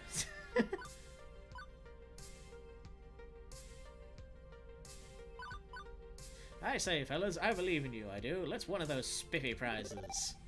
Well, hey there, gents. How about we work together to run this 4-plusher out on a rail? Anything is possible when you put your heads together. Ah, indeed. My sentiments exactly. I do believe I have a proposal. Teo, a word? Sure, what do you have in mind? Weirdly, the two huddle up without me and exchange a few whispers. I consider interjecting myself into a discussion, but it's over before I can try. Okay then, let's play. Teo passes over a few dollars and takes up the rings, while Percy examines the racks of bottles in detail. Teo holds back, waiting for him to finish. Eventually, Percy points. Right there, 3 rings rapid. That's the sweet spot. With a twist of his agile body, Teo flings his rings one at a time. And all 3 rattle their way around the neck of a bottle, ringing it perfectly. Simple enough. Based on Teo's throwing angles from before and an arrangement of the bottles, I determined the optimal striking zone for him to aim for. All games are a matter of optimization, even silly little carnival toys. The trick actually is with those ring toss ones is to do like a really sort of high angle like pitch. Don't try and throw it forward because the momentum will carry it off. You need to try and like land it on top of them. Melons, you have bested me, old sport. Am I playing Bioshock again?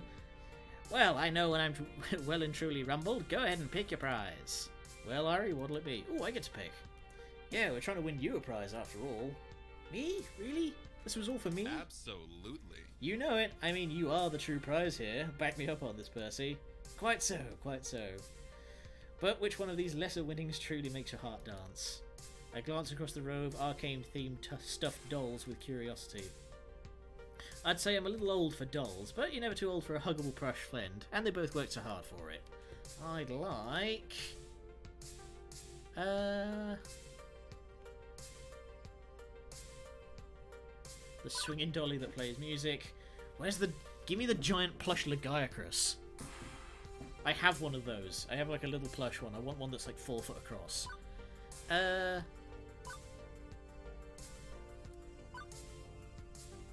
Let's go for the music. The disco-tastic dancing reporter who wiggles around to Mexican Flyer, please. The ghosts of music games past in plushie form. You've got style, Ari, that's for sure.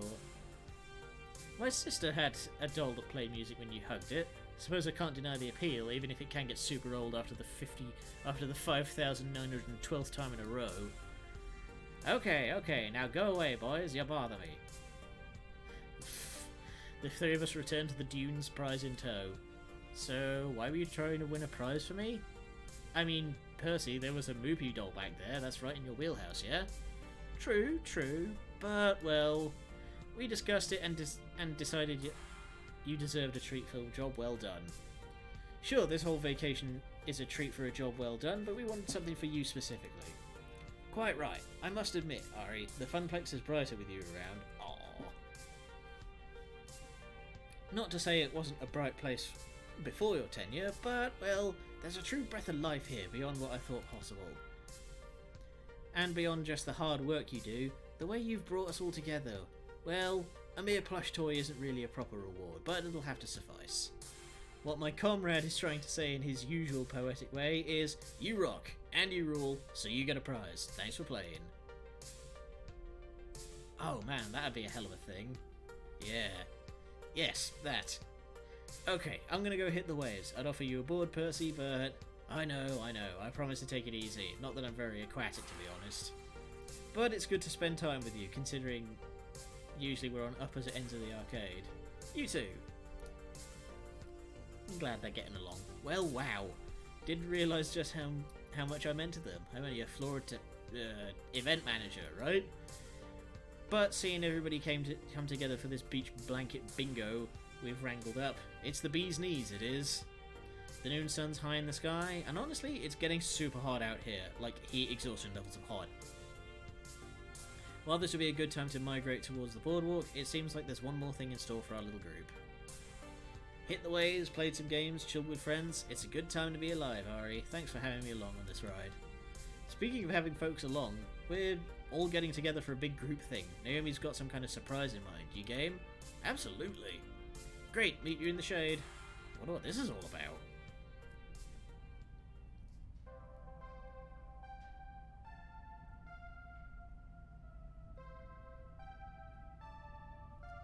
Soon enough, the entire group has gathered. The number of shade-throwing parasols has multiplied to 4, too. Plenty of cool respite for everyone. Also new, a large cloth-wrapped bundle in the centre of the group. Gather round, gather round. It's lunchtime. And judging from the rumbling in my stomach, it's right on time. Oh, hi, Colonel. The bundle is unwrapped, revealing a series of simple wooden lunchboxes in a traditional Japanese style, each one that's been painted a different colour. As a way of saying thanks for all your hard work and your support, please enjoy these box lunches, courtesy of the Funplex. And me, I made them.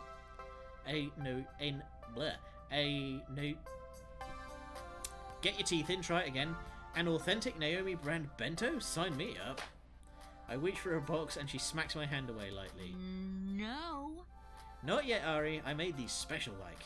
Everybody has a personalised lunch filled with their favourite things. Gavin, if you'd be kind enough to distribute them, names are written on the lids. Sure enough, on second glance I see the names and even the little cartoon doodles representing each person. Wow, does my face really look that apathetic? Okay, I'll start handing them out. Gavin, you first. Let's see. Impressive.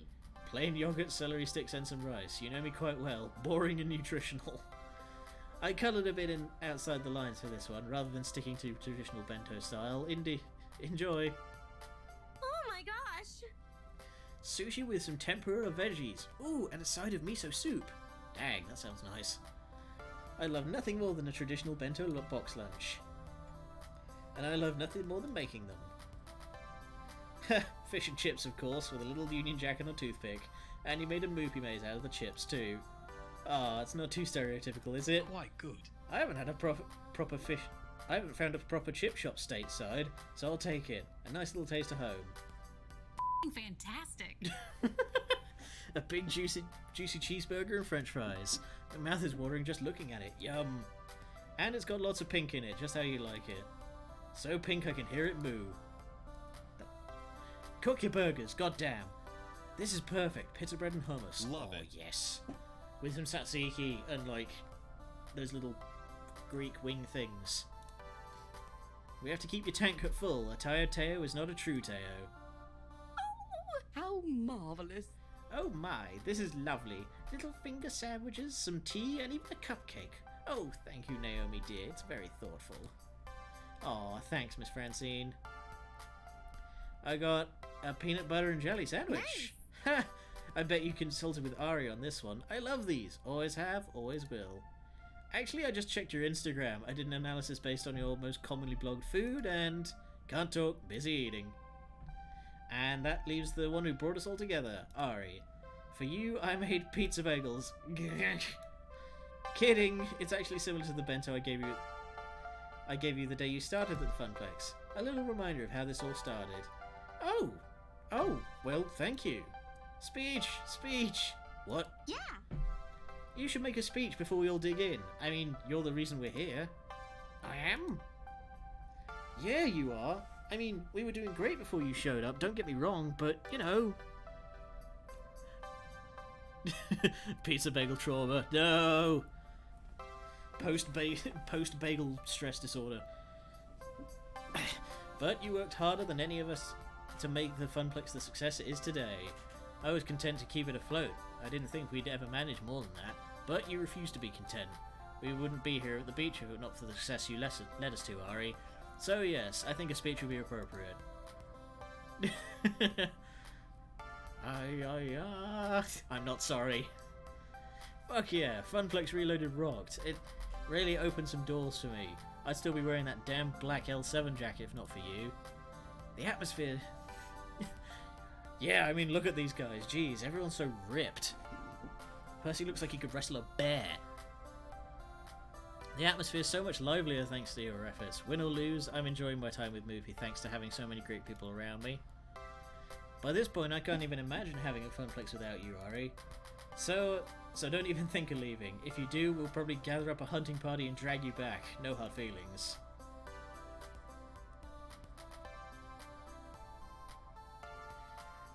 And speaking as the one Ari comes home to every night, I gotta say, he's doing dandy compared to before. So 3 cheers for the Funplex.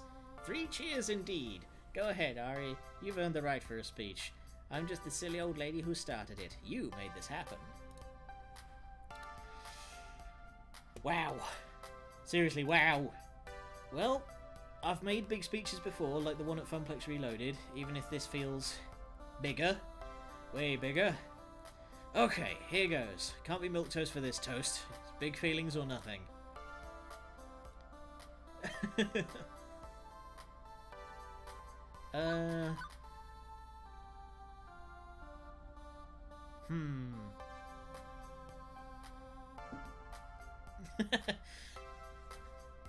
Point is, there's a lot of wrestling going on. What to pick? Yeah. Thank you. Above all else, thank you. Thank you all. You don't know how much this family means to me. It's no great secret I was living in a state of depression before the Funplex. I just assumed life would always deal me a losing hand. But now... Well, now through my friendships with you all, I've found something bright and warm. Something I can rely on. Something I can be optimistic about instead of pessimistic. I'm not silly enough to believe the hard times are gone for good, but I know I'm surrounded by good people who can see me through them. So, thank you. You're welcome, Ari. I think I speak for all of us when I say we feel the same way. Okay, good. On a roll. Let's see, what to say next.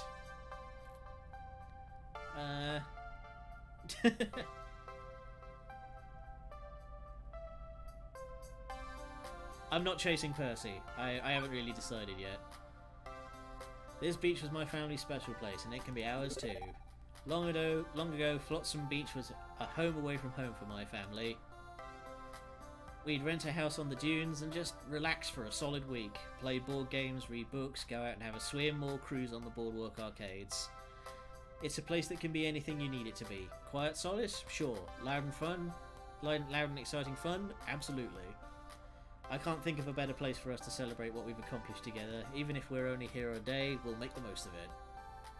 Indeed, fine times with fine folk in a fine place. It's just the ticket. I propose we return here every year if our good fortunes continue. Now to bring it home. Enough talk. Have at you. I've babbled on more than enough. Hunger, it gnaws at me. It saps my very life essence. The foodening calls, and must not be denied. Boxes open, devour, consume. The foodening, the foodening. This is so cool, going to Flotsam with you, Ari, and all your great friends, and great food, and it's all so great. Let's eat, everyone. This is the moment. One perfect moment with all of us together, laughing and talking and eating and having the best time in the world. Maybe things will change after tonight, when Iris's plan to find me romance come together. Maybe this will be the high watermark. Maybe. But no matter what happens, don't eat everyone, no. I'll always have this one perfect moment.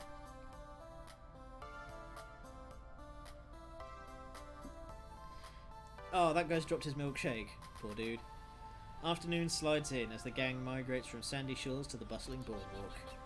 Once you've had your fill of seaweed in your trousers, it's time to take a walk down the boardwalk and indulge in any number of side activities.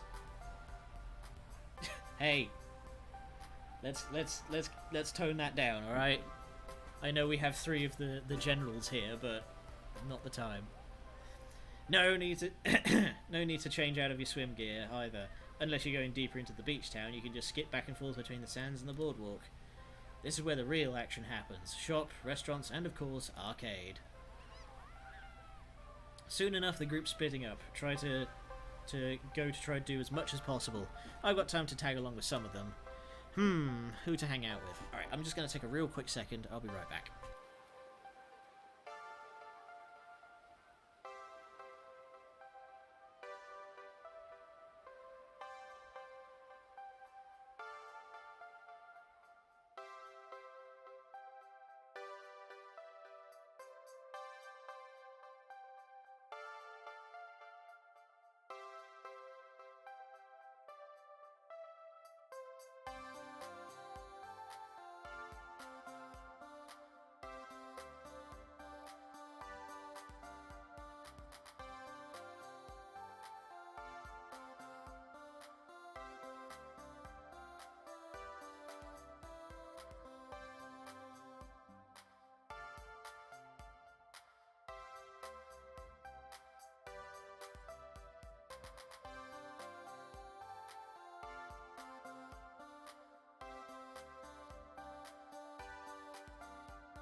Alright, and we're back. Just had to go and fill up on water.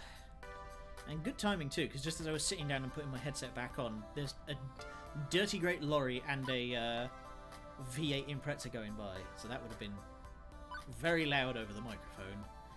Alright, Gavin actually checking out an arcade. Ooh, candy. Having funnel cake. Oh. Let's get candy. Beach candy is the best candy. Out of the corner of my eye, I see Teo and Naomi sneak into one of the shops on the boardwalk called the Sandy Bar. Ugh. Don't get sand in your sweets. There's an iconic little saltwater taffy icons on each side. Ah, saltwater taffy, a staple of coastal life and commerce. On any given boardwalk, you're within spitting distance of at least 3 candy shops loaded with tasty treats. But more importantly, why are these two acting so childish about the whole thing? Like 2 kids in a candy store. I can't imagine. I need to find out exactly what's going on, and more importantly, I need to see if they have any of those gummy sharks. Get the big worm ones. As I peer into the building, my senses are overwhelmed by sweet. My teeth practically hurt from all the surrounding sugar. Covering the walls are assorted containers holding various types of candies, a rainbow of colours and confectionaries, filled to the brim with saltwater taffy and covered in chocolates.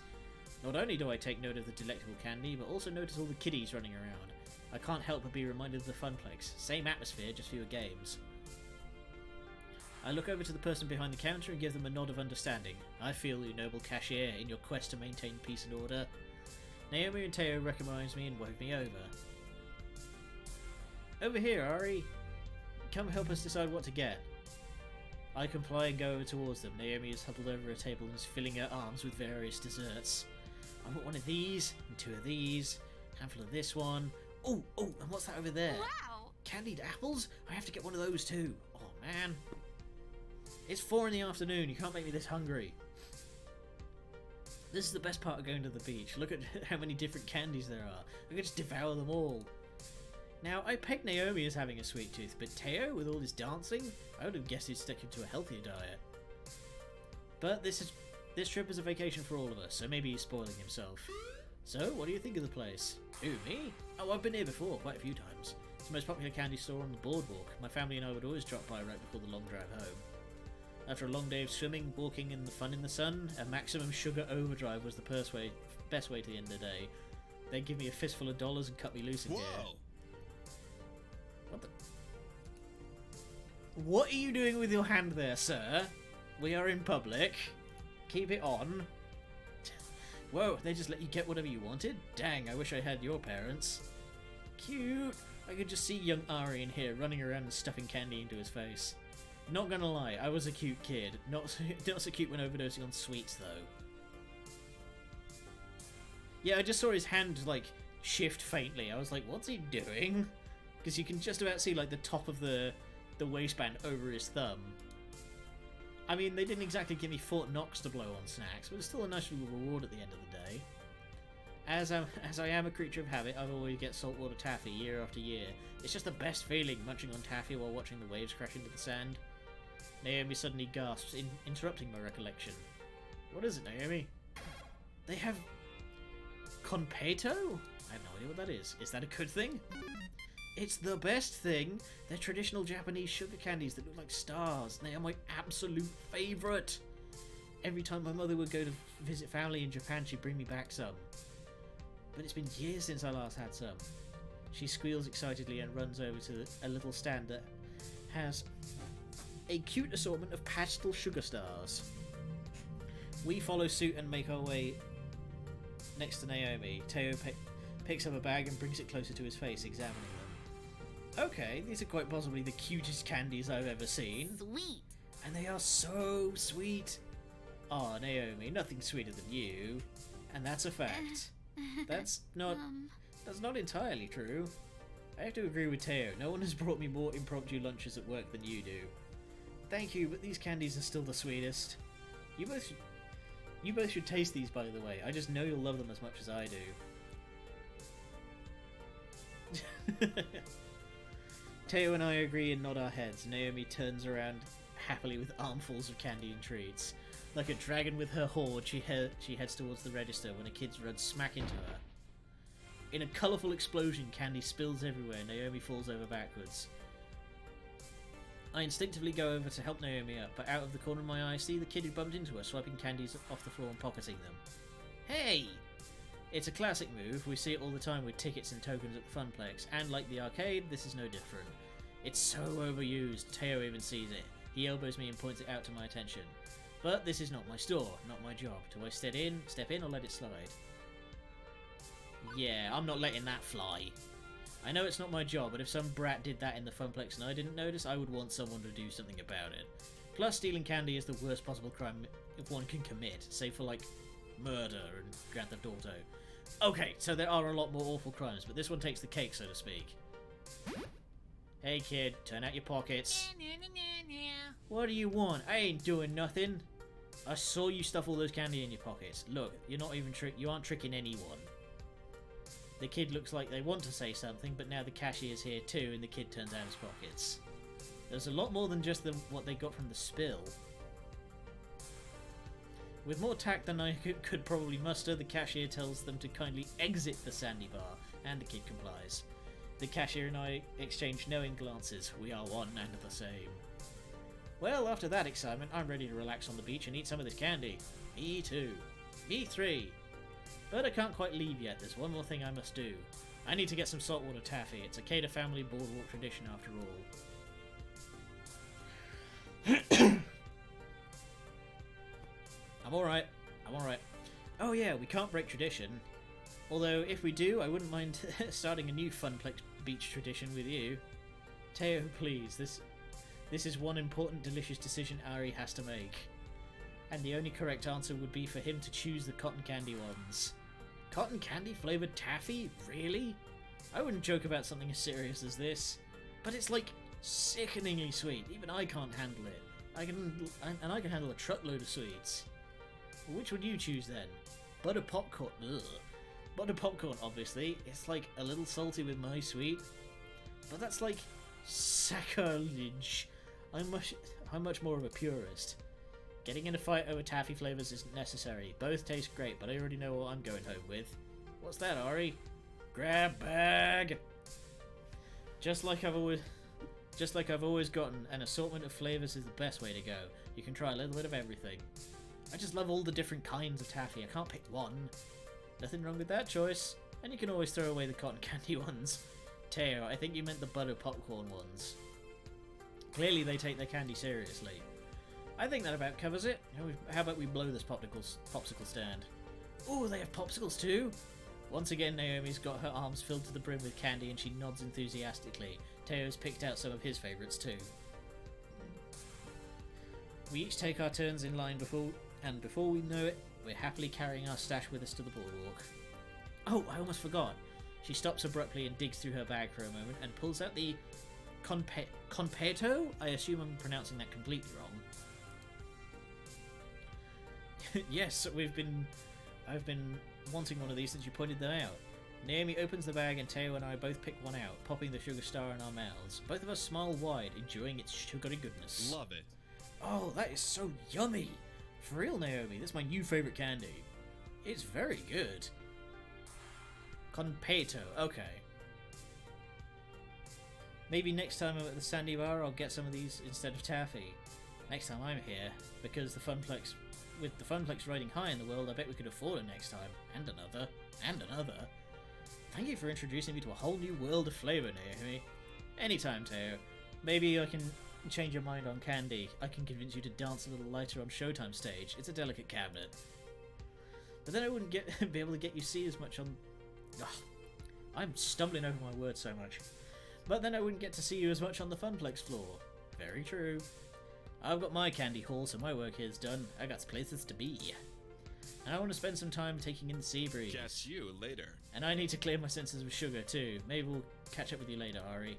Peace out. Once alone, I open my bag of saltwater taffy, pick one out and eat it. I let the taste fully consume me. Now this is a perfect vacation. Who to hang out with?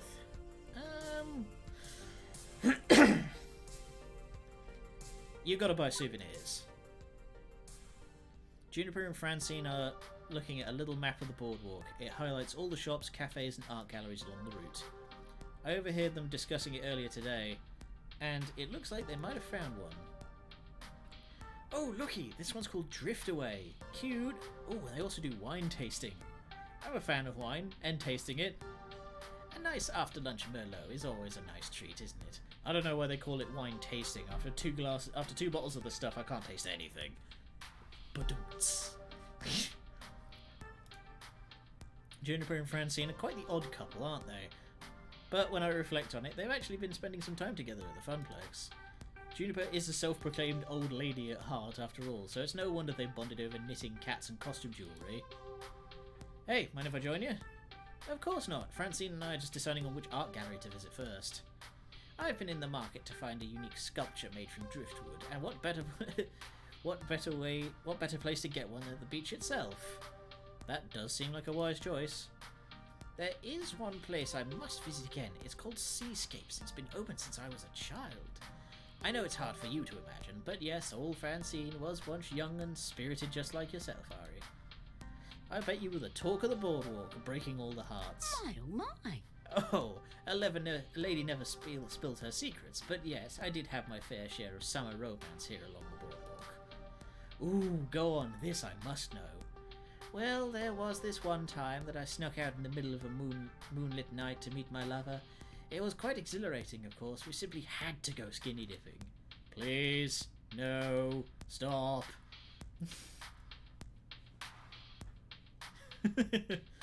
Yeah.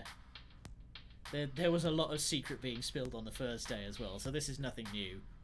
If there's one thing I definitely don't need to know more of, it's my boss's love life. I already know too much from my interview with Francine. TMI. So, Seascapes, that was the name of the gallery? Let's go there, now. Wait, I didn't catch it the first time. Did you say Seascapes? The Seascapes? The oldest gallery on the boardwalk? The one and only. There is a lot of history in these old coastal towns. It also has like an eerie past, didn't you know? Seascapes is totally haunted. Francine lets out a snort. Let's be sensible. Oh, sweet summer child, that's preposterous. Ghosts aren't real. Raised his hand. Met one. We did kind of meet one back in episode 2. But the Boardwalk Paranormal Society has deemed Seascape the most haunted place on the coast. As the story goes, the previous owner purchased a particularly gorgeous painting, but what the owner didn't know is that the painting was possessed with a demonic spirit. Soon after buying the art and hanging it up in the gallery, the owner got very ill. It was a mysterious illness that no one could cure. Eventually, the galleries passed. And their ghost haunted Seascapes to this day. Curiosity's got me, and after having experienced some inexplicably spooky stuff in the recent-ish past, I pull out my phone and look it up. Juniper's not lying. I've heard several spooky stories about the art gallery. Maybe it's haunted by the memories of the past, but surely you can't believe in such childish superstitions. Oh, dear. Ari, talk some sense into Juniper. What, me? Come on, Ari, back me up on this. Well, the truth is... Shit like this, you can't not believe in ghosts after what happened with Polybius. 100%, I am a believer in the paranormal, especially after the stuff that went down surrounding Polybius. Maybe science can explain Polybius in the end, but it's a tough sell completely passing it off as plausible using only 1980s microchips. Oh, the stories I can tell of the house I grew up in, locked doors opening by themselves, flickering lights, even full-body apparitions, I've seen it all. Your ghost stories are the best, they always send chills down my spine. Tell me one again. You young people and your willingness to believe anything is admirable, but we should stop dilly-dallying and go to Seascapes. Save the stories for the night bonfires. I got to see a man about some wood. Juniper and I hold back a chuckle. Francine, we should work on your word choice. Isn't that what all the young'uns say nowadays? Yes, but not about artwork. One short walk down the boardwalk later, we arrive at, well... I don't notice anything overtly haunted. I mean, the building itself isn't dilapidated, but it could use a new paint job, and a new fence, and maybe upgrade the windows. Being right on the boardwalk with wide open doorways, we can walk right in, and hopefully not have the whole thing collapse on top of us. Okay, so it's a mess of a building compared to the other shops along the boardwalk, but it adds to the historic charm. Yeah, that's what I was anticipating, was like, no, she knows what she was saying. But to its defense, it does have a sign in the window that says free wine tastings, so I know Juniper will be ecstatic about that. Yes! Ooh, free wine tastings! As if on cue. I'm so thrilled, it hasn't changed in years, it still looks like how I remember it. Francine takes a deep breath as a smile creases her wrinkled cheeks. The only other times I've seen her this elated when she's talking about the Funplex. Yes, two different kinds of spirits here. She takes a moment's pause before walking through the door. Juniper looks over at me, side-eyed. Let's hope the only thing scary about this place isn't just their selection of reds. I hold back a cackle as I push open the door. A small bell rings, as with most small shops on the strip, alerting the gallery owner to our arrival. Paintings adorn the walls, beautiful scenes of the ocean sea life, and of the boardwalk itself, each having its own unique style. Oh, how fitting, arcade spirits. Get yourself a bottle of flame core. There are copper statues of whale flukes and colourful glass-blown orbs mixed in with the paintings. Several people are talking in hushed tones around the gallery, and I notice Francine has already wandered over to an impressive selection of driftwood creations. Over here, dearies, I think I found the one. Already? You've only been here for 5 minutes. Honey, when you're as old as I am, you don't have time to sit around and deliberate about art. You just go with what feels right. You follow your heart and all that jazz. I wanted to peruse the art a bit more.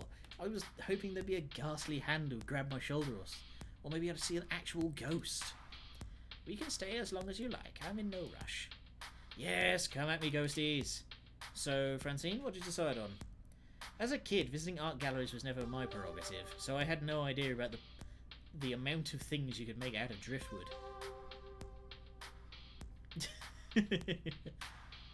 Oh man, I need to replay Time Crisis. Stick wreaths, candle holders, table. Francine points to a heart weaved together from several sea-worn branches. Simple and meaningful. Oh, that's adorable. It reminds me of not only of the many times my late husband and I would visit this beach, but also reflects my love for the ocean itself. How romantic. I hope one day my partner will buy me something like that. Ari, you've been my partner in crime for forever, and I want to get something to remember this trip by. If you have the coin, I'm sure Seascapes has the wares. But what should I get? Will you help me choose something? I mean, it's bleh. It'll be going up in our apartment, so you should have a say in this. Sure thing. Oh, how marvellous. Did Francine really just say that? Juniper didn't react. Or maybe she did. She was looking away at the moment, hard to say. I take some time to go over my options. I need to find something that Juniper will like and cherish. This is an important decision. I don't want to choose the wrong thing and disappoint her. We've been through so much together and I want her to know how much she needs to me. Sing anything worthwhile? I think I found the perfect thing. What do you think about...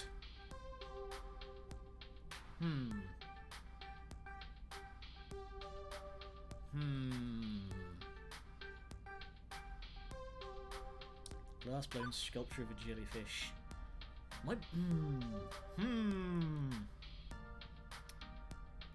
Yeah, let's go for the Ocean Vista.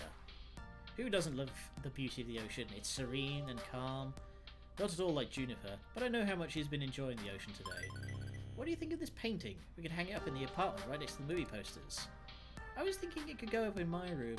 It's a really gorgeous scene of the sunset settling over the horizon. The pink and orange hues contrast perfectly with the blue and greens of the ocean. Nice choice, Ari. You know me so well. Well, kids, I'm about done here. I don't have as much energy as you both do, and I think I'm about ready for my afternoon nap. I'll walk you to the hotel, Francine. And a little afternoon siesta does sound nice, especially because there'll be loads to do later on tonight. You are such a dear, Juniper. I think I might go back and see what other people are doing. Taking advantage of your vacation is... Did any of you hear that?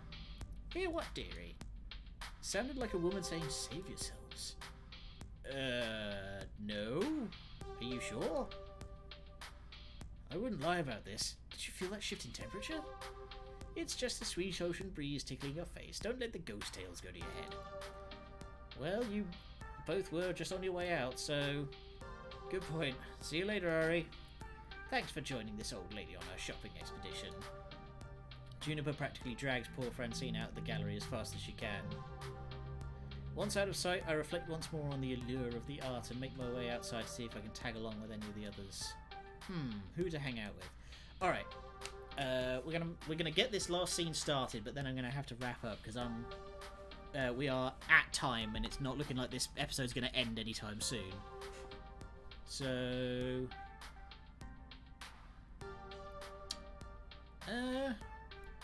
I've already got snacks. Let's hit the arcade. Alright, we're gonna leave it there. And we're gonna wrap up another time because I really need to go out and get some food because I'm hungry and I can feel my voice starting to go. So, until next time, we shall see you all on Friday. Thank you, good night, and much love.